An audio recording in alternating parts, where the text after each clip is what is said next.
Welcome to My New Life, a Lovevery podcast. I'm your host, Jessica Rolfe.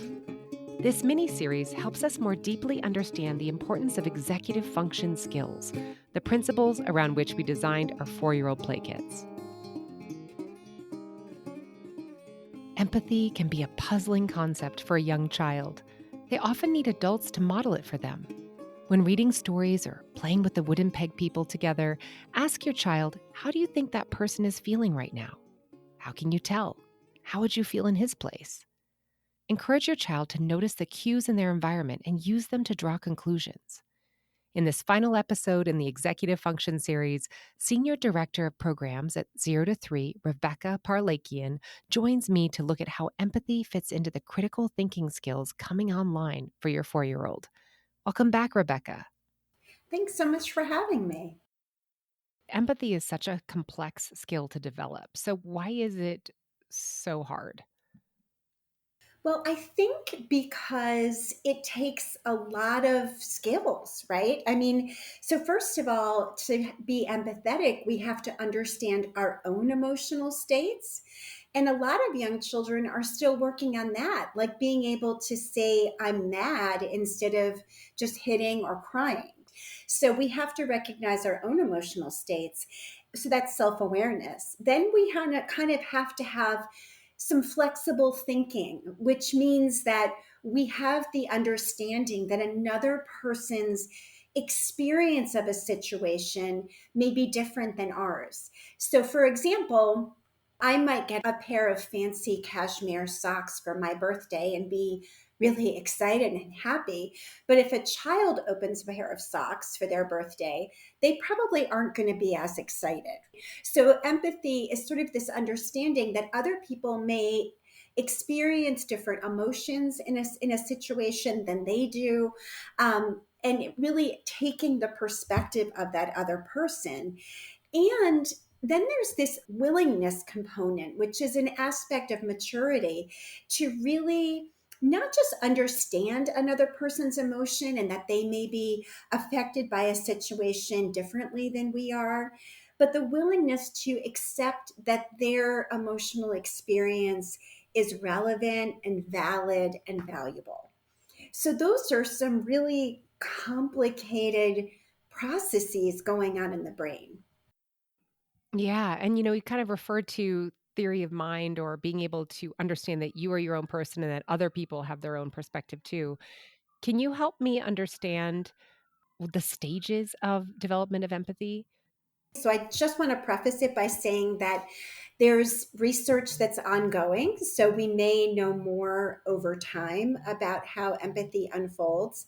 But we do know that even babies sort of exhibit some, you know, not empathy per se, but awareness of other people's emotions. So, for example, there's that typical understanding that when a baby is in a room where there's other babies crying, they will often start to cry too. And we call that contagious crying. And it's kind of this rudimentary form of empathy, of kind of understanding and echoing the emotions of others. We also know that as early as 6 weeks, babies are engaging in social smiling. So they are responding to the smile of another. They're kind of responding to the emotion of another. But if we flash forward to like 12 to 24 months, there was a really interesting study where 12 to 24-month-old babies were in a room alone with an adult who was carrying something and repeatedly dropped it over and over again. And what happened? Well, the baby would actually go over and help them by picking up the object for them. So they kind of understood the adult's intent. They understood that maybe the adult was trying, maybe felt frustrated. And even more interestingly, another similar study with that same age range, 12 to 24-month-olds, they were left in a room alone with a very realistic baby doll. And the researchers had the baby doll start to cry. And how did the babies respond? The real babies. Well, they responded by trying to comfort the baby. Some of the children offered the baby a toy. So they recognized the emotion and had this internal drive to try and soothe or respond to the baby's emotion. So, it's really exciting that even in these early years, the foundation is being built. And then, between 3 and 5, children, preschoolers develop what you just mentioned, theory of mind. And now with theory of mind, they're able to take on the perspective of others in kind of emotional understanding as well, and are beginning to be able to generate responses in a way that considers those feelings. So, an example might be a new child joins their preschool class and starts to cry when their dad leaves. And the other children might come up to them, give them a hug, ask them to come play, share a snack, do something that shows that they have an understanding of that child's emotional perspective and experience. And how much of this is developing naturally in the child? And then how much of it can be supported by parental engagement, whether that's little lessons or ways of being as a parent? How can you help foster empathy? I think we all want to have empathetic children. How much of it is nature and how much of it is nurture? There is some evidence, especially with young babies, that there's sort of this innate drive to help others in distress. But for the most part, the development of empathy unfolds throughout the relationships we share with our children. And there's this saying, empathy is caught, not taught. And it's because we can model empathy by showing it to others, and our children are witnessing it. We also are teaching our child what empathy is when we are empathizing with them. And that's meaning like tuning into their feelings, mirroring their feelings, even as babies, providing emotionally responsive care as parents, tuning into their physical needs as well, and then everyday experiences. Like I remember when my kids were little, like toddler and preschooler, our friends Richard and Victor, their pug Oliver passed away. And so I had written them a card and bought a bouquet of flowers and packed the kids into the car and was explaining on the way over why we were going to Richard and Victor's house. And there were so many questions about that, about the flowers and the card and what happened. And, it really made such an impression on them what that experience meant and how Richard and Victor were feeling and what we could do to help them feel better. So I think it's just a reminder of how we live our lives is such a profound influence on the social emotional skills that our children are developing. Yeah, and I'll say that I think that there's easier times to help foster these skills in children. Like I loved your example of being able to, comfort a neighbor or do something kind for someone else in front of your children or even involve them in that. Or let's say that they feel worried or scared about something, being able to empathize or really cuddle them and show them empathy. Where I really struggle is toddlers and older children. They have this tendency to, often from my perspective, they're making a lot of self serving decisions and they don't take in my perspective or another child's perspective. And I find myself wanting to explain and justify why they should be kinder to their sibling. Their sibling is younger, why they should be also understanding that we have to get out the door. We've got a timeline here and I'm stressed and help me out here, and that goes on throughout parenthood. Talk to me about how to handle those situations. Help walk me through this. First of all, I'll say that, we say that theory of mind is kind of emerging from 3 to 5, but that doesn't mean it's there. They're kind of building these muscles, these social emotional skills, if you will. But it takes a while. And we know that it's developmentally typical for young children to be egotistical. And so I would say, empathizing with our child doesn't mean that we're agreeing with them or that we're going to do what they want us to do all the time. I think empathy is just acknowledging that what we're asking them to do is hard for them. And so, for example, maybe we are going to grandma's house and we let them have the tablet in the car, but now we're at grandma's house and tablet time is over and our child is throwing a fit. We can say, I can tell from your voice and your face, you just are so sad and frustrated that tablet time is over. But grandma really wants to have time to play with you. So we're going to have to leave the tablet in the car. And I know that's going to be really hard. And then we leave the tablet in the car. That's sort of how we walk that line between showing empathy while still being that steady adult decision maker in their lives. It can get complicated, especially, around siblings or hitting and biting. Community members' question echoes this topic. What is the role of empathy when we're teaching our kids not to bite or hit? I don't want my daughter to make decisions solely based on other people's feelings, but it would be nice if she was aware of how her actions actually are impacting others. And I know that there's a lesson about you're not supposed to force an apology. This parent is using the techniques like, I'm not going to let you hit, I'm not going to let you bite, and thinking you're a good kid having a hard time. But if your kid is this good kid having a hard time, why are they struggling so much with caring about their impact on others? I think if you kind of showed them a picture of one child hitting another and you asked, how do you think the child who's getting hit, how do you think they feel? They would be able to answer that question. Or do you think it's okay to hit another child? They would be able to answer that question correctly. But we know that even preschoolers can have a really hard time regulating their feelings in the moment, so that they're flooded with these big feelings and they have a really hard time processing and stopping themselves from just acting on their feelings. So part of it is developmental. It's about self-regulation. I think part of it is also at this age, there's this emerging sense of self awareness. And with that comes an emerging understanding of shame.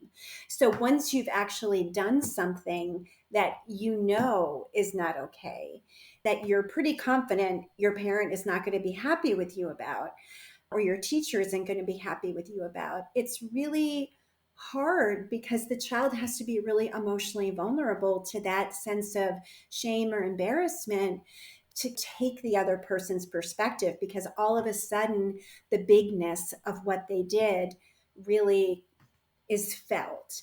And so in those moments, first of all, I really always recommend shifting 100% of the attention to the child who has been hurt, because we don't want to accidentally reinforce with attention a behavior we don't want to see. And then we can bring in empathy afterward when everyone is a little calmer, where we can kind of ask questions like, what are you seeing in her face? Does she look happy right now? Why do you think she doesn't look happy? What do you think, you could do to help her feel better? Do you think she liked it when you splashed her in the face when you were in the pool together? How did you know she didn't like it? And so, really asking your child to kind of hone in on those clues of what they're hearing from the other person, that's how we can kind of bring the empathy piece into that discussion. And just to know that it may take hundreds of repetitions until they really have these regulatory skills down.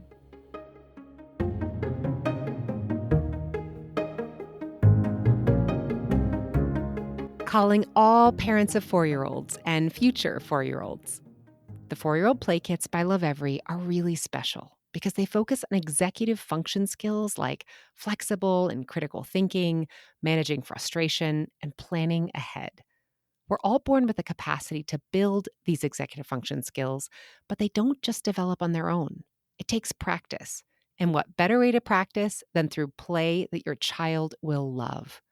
And for us parents, the parent guide highlights the language, literacy, writing, cognitive, math, fine, and gross motor skills that your child will be working toward as they approach age 5.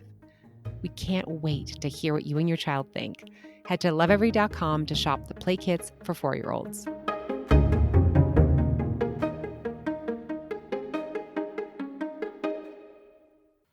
I've heard about the role of books as being a top contributor to building empathy and what an easy thing it is for a parent to read a book to a child. It doesn't involve scripts, it doesn't involve saying the right thing in the right moment when you're might be angry. Can you talk about the role of books in building empathy? Well, I teach a class on emergent literacy, so I'm a huge book fan. But I think books are great because they're not personal. They're not asking a child to reflect on their own behavior, which is very, very hard for a preschooler to do. Instead, they're inviting a child to really think about this character that they, through repeated readings, get very familiar with. And it creates opportunities for us to ask questions. How do you think the character was feeling right now? What do you think they're going to do next? For 4 year olds and above, why do you think they did that? And we can even ask about hypothetical situations. So, what do you think Goldilocks would do in our house? We can really help them begin to take these concepts of feelings and expand it to make connections between the book and everyday life. We can also use the book to ask children, what would you do in that situation? Would you do the same thing that Goldilocks did? It just creates these opportunities for rich conversations. I usually recommend that parents read the book through without any interruptions 2 or 3 times, because children can't reflect on a book until they actually understand it. So they need a few repetitions to kind of get that narrative under their belt. And then you can kind of stop almost every page and just talk about what's happening. Tell me anything else that we can do around, activities or things that we can build into our everyday life to help our young children develop empathy. There's sort of 3 other things that I'd recommend. The first is for parents of babies. I think one habit we can get into is really trying to imagine how our baby is interpreting a situation and putting that into words. So it's so frustrating when you can't reach your pacifier. Here, let me help you, right? So we're kind of just getting in the habit of talking about feelings, even with babies. Then we can also suggest ways that children can show empathy. So we can say something like, your cousin fell and hurt his knee. Would you like to help me go get the ice pack for him? Maybe that'll help him feel better. He's crying, so I think that's a clue that his knee is really hurting. So that's the second thing we can do. And the third thing we can do for our 3 and 4 year olds is really leverage pretend play as a way to build in explorations of empathy. So if we're playing veterinarian, we can say, like, oh, the doggy has to have a shot, but the doggy's feeling a little scared, doctor. And we can prompt our child to kind of take the doggy's perspective and pet him to make him feel better, or whatever the child feels is appropriate in that situation. So, those are 3 quick ideas that parents can try. And can we think through this discussion about I'm sorry? When should we use I'm sorry, or should we encourage it? How do we do this? It's such an important social script in our culture for young children to be able to say that they're sorry. But we have to remember that for young children between 2 and 4, they really are just repeating I'm sorry because they're told to. They really aren't feeling I'm sorry. So, I mean, that's fine. Maybe we still want to maintain that tradition of saying I'm sorry. But I think what's also important is to take a moment there with our child when everyone is a little calmer and kind of ask those questions that we talked about earlier. Like, why do you think Rebecca is crying right now? Do you think she felt happy when you pushed her out of the way to get her toy train? Do you think she's sad or mad or upset? What can you do to help her feel better? And so, these kinds of conversations take longer, but for younger children, it helps them do the social emotional learning that over time leads to a meaningful I'm sorry, which I really think is everyone's goal. That is our goal. It's so helpful to get these tips. We include a game in the Examiner Play Kit for 4-year-olds called the Show, Tell, and Think Empathy game. And it provides 3 ways to practice taking someone else's perspective. So we have retelling a story as a card that you can pull, or you can pull a card acting out a moment or imagining a full scenario like what happens if you notice that your friend peed in their pants or that they're excluded at the park. We shipped you this game. Yeah, I got it. It was really cute. Yeah, so what are some ways that parents can engage with their children around this game to reinforce this learning? Do you have any additional tips beyond what we included there?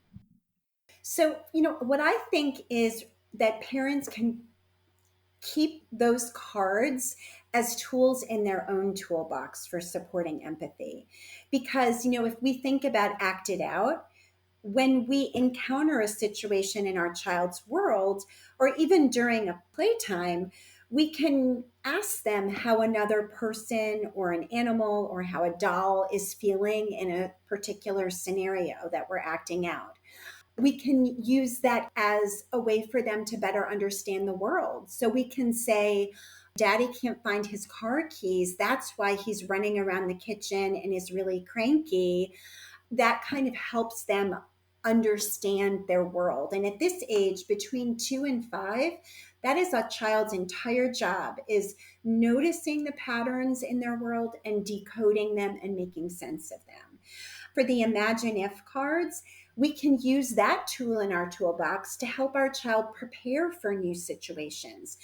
We can use an Imagine If tool by saying to our child, let's talk about starting preschool. Let's imagine it's your first day meeting your new friends. What can you say to introduce yourself? Or how do you think, if you see a friend who's feeling sad about saying goodbye to their mom, what could you do to help them feel better? Or we could even do something like, imagine you love our dog Daisy, but your friend Tomas is afraid of dogs. What do you think we could do when he comes over today? So, those 3 cards just really align to the strategies that we as parents can use in everyday situations to support empathy and social emotional learning. That's so helpful to get that extra support for how we can use these tools. Do you have any parting thoughts for parents of young children around empathy? What else? The most important takeaway that I think is so important for busy parents and for parents of more than one child is that as long as you're living your family values and you're modeling empathy in your relationships, especially with your children, that this skill is really nurtured and comes to life through relationships, through experiences, by watching it and seeing it and feeling it. And that empathy in that kind of a context is a skill that is going to emerge very naturally and organically over time. Forgive yourself and forgive your child for all those situations where they are behaving a little egotistically. It truly is a stage, and just stick the course by being who you are as a parent. And that loving, caring, emotionally responsive who you are is exactly what your child needs to become an empathetic person.